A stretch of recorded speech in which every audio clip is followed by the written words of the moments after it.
Good evening and welcome to another edition of Hgp Sport for today. I'm Jaden Samuels. Thanks for joining us. We'll start with some cricket news. The Warriors are putting in their final sessions ahead of their Saturday CPL final in Trinidad. The details in this report.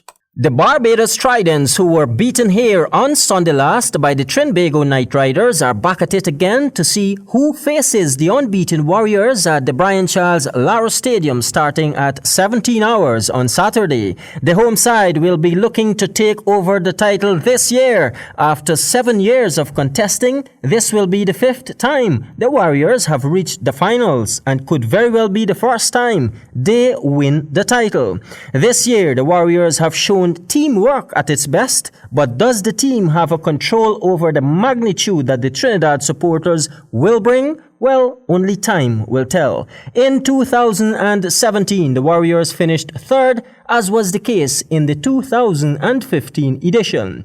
Will this be a Warriors Tridents final? Will this be the first time for the land of many waters? We will have to wait and see. Jaden Samuels, Hgp Sport. More cricket news. Stephanie Taylor and Afi Fletcher have been named captains of the CPL Women's T10 teams. Samuel Gillis tells us more. West Indies captain Stephanie Taylor and leg spinner Afi Fletcher have been named captains of NLCB, Revellers and Courts Gladiators, respectively.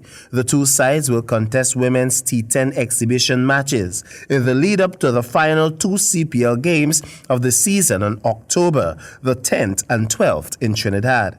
Taylor is set to captain the Revellers, which will feature players from Jamaica, Trinidad and Tobago, and the Leeward Islands, which also has internationals such as Anissa Mohammed, Stacey Ann King, and Brittany Cooper in the mix. Fletcher would lead the Gladiators, which will see players from Barbados, Guyana, and Windward Islands, and features Hayley Matthews. The notable absentee from the squad is all-rounder DeAndre Dottin, who had been missing from the West Indies T20 squad to face Australia in September, as she was still recovering from an injury. The 2 matches will take place before the second qualifier and final of this season's CPL. The ticket holders for those matches will be able to attend the women's games at no extra cost at the Brian Lara Stadium, according to a media release. For Hgp Sport, I am Samuel Gillis.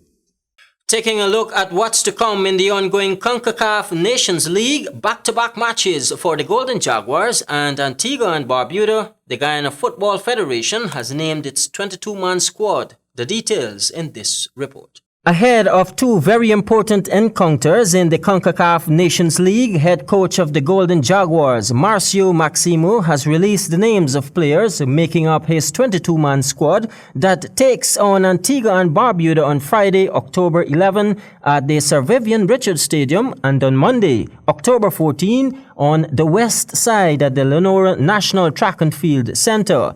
Boasting a balance of local and overseas-based players, the Golden Jaguars will be aiming for back-to-back wins in their quest to further consolidate their current second place in Group C. The local-based players have been going through their paces with head of sports science Wilson Toledo and head coach Maximo ever since Guyana's 4-0 loss to Jamaica, aimed at claiming full points in both matches. Recalled to the team are goalkeeper Ceci Norville, defenders Cadell Daniel and Kevin Dundas, midfielder Elliot Bonds, along with forwards Treon Bob and Emily Welchman. Guyana will face the home team from 17 hours on Friday at the Sir Vivian Richards Stadium and return to these shores on Saturday ahead of next Monday's return match against the Antiguans at the Lenora National Track and Field Center from 20 hours. The 22-man team will feature Akel Clark, Alex Murray, CC Norville, Sam Cox, Sherwin Skeet, Kevin Lane, Raphael Edwards, Matthew Briggs, Cadell Daniels, Kevin Dundas, Neil Dans, Clive Nobrega, Daniel Wilson, Delwyn Fraser, Elliot Bonds, Ryan Hackett, Kesley Benjamin, Keanu Marsh Brown, Parnell Charles, Treon Bob, Sheldon Holder, and Emery Welchman. Jaden Samuels, Hgp Sport. Berbice Cricket Board Shamron Hetmeyer 2019 Intermediate Tournament is set to run off this weekend with exciting matches between A-list teams. The details from Samuel Gillis.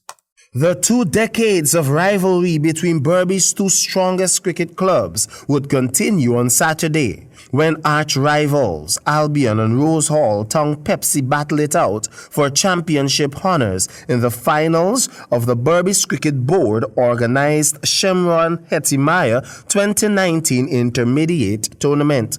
The 40-over match will be played at the Port Moran ground commencing at 1100 hours. The intermediate level is the second highest for the sport in the ancient county and serves as a bridge between first and second divisions.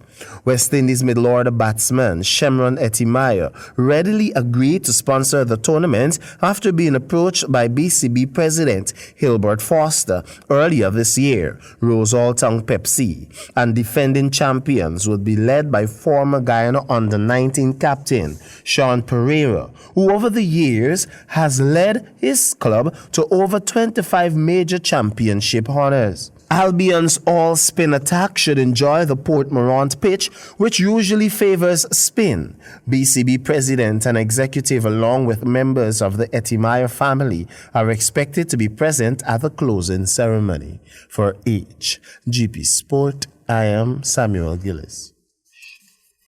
Due to logistical issues, the finals of the Limacol football tournament has been postponed from Sunday, October 13 to October 20 at the Ministry of Education ground. The finals will be contested between the 2 powerhouses, Junior Football Santos and Fruta Conquerors, while the third place playoff will be between the 2 best teams in the Georgetown Football Association, Pele and Rhythm Squad. The tournament comes to you with the compliments of Limacol and Croxley Papers. I'm Jaden Samuels, reminding you as always, say yes to life, yes to sport, and no to drugs. Good night.